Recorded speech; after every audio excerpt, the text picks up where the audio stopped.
హైదరాబాద్ లోని రవీంద్ర భారతిలో గద్దర్ జయంతి సభ జరిగింది. ఈ కార్యక్రమానికి సీఎం రేవంత్ రెడ్డి ముఖ్య అతిథిగా హాజరయ్యారు.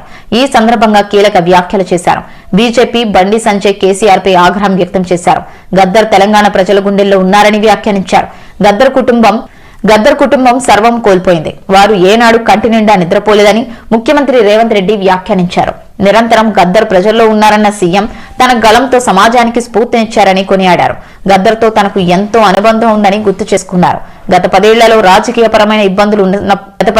రాజకీయపరమైన ఇబ్బందులున్నప్పుడు ఒంటరిగా అనిపించినప్పుడు గద్దర్తో మాట్లాడినేవానని చెప్పారు. పోరాటానికి ప్రజల గుర్తింపు ఉంటుందని గుర్తుని నింపేవారని గుర్తు చేశారు. కేంద్ర మంత్రి ఇష్టానుసారంగా మాట్లాడారు. గద్దర్ను మరోసారి కించపరిస్తే ఆ పార్టీ ఆఫీస్ అడ్రస్ మార్చుకోవాల్సి వస్తుంది. నీ పార్టీ ఆఫీస్ గద్దరన్న రాష్ట్రంలో గుర్తు పెట్టుకో. నీ పార్టీ ఆఫీస్ ఉన్న ప్రాంతానికి గద్దరన్న పేరు పెడతా. ఏం చేస్తారు? గద్దర్ను గేటు బయట కూర్చోబెట్టిన ఆయన గేట్లు బద్దలయ్యాయి. గేటు బయట కూర్చోబెట్టి ఆయనకు పట్టిన గతే బీజేపీ నాయకులకు పడుతుంది. కేంద్రాన్ని అడగం, మేమే సంతకం పెడతాం. సైద్ధాంతి విభేదాలపైన చర్చ చేసేవాళ్లు, గౌరవించేవాళ్లు లేరా అని ముఖ్యమంత్రి ప్రశ్నించారు.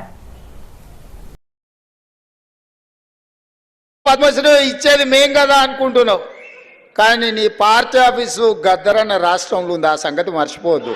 నీ పార్టీ ఆఫీసు ఉన్న ప్రాంతానికి ఆ కాలనీకే గద్దరన్న పేరు పెడితే అప్పుడు ఎవరు పేరు రాసుకుంటావు?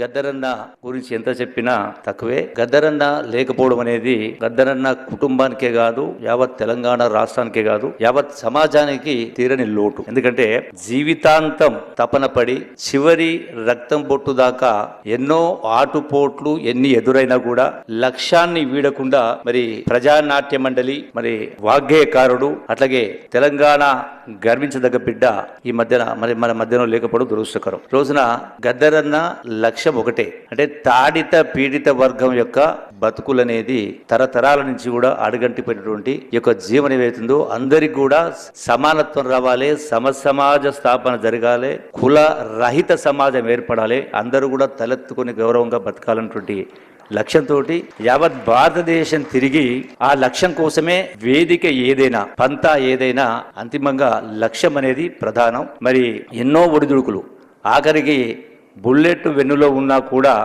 మరి లెక్క చేయకుండా యావత్ సమాజాన్ని తన పాట ద్వారా, మాట ద్వారా, ఆట ద్వారా సంఘటితం చేసినటువంటి గొప్ప మహానుభావుడు. మళ్ళీ అటువంటి వ్యక్తి మనకు దొరకడు, రారు కూడా.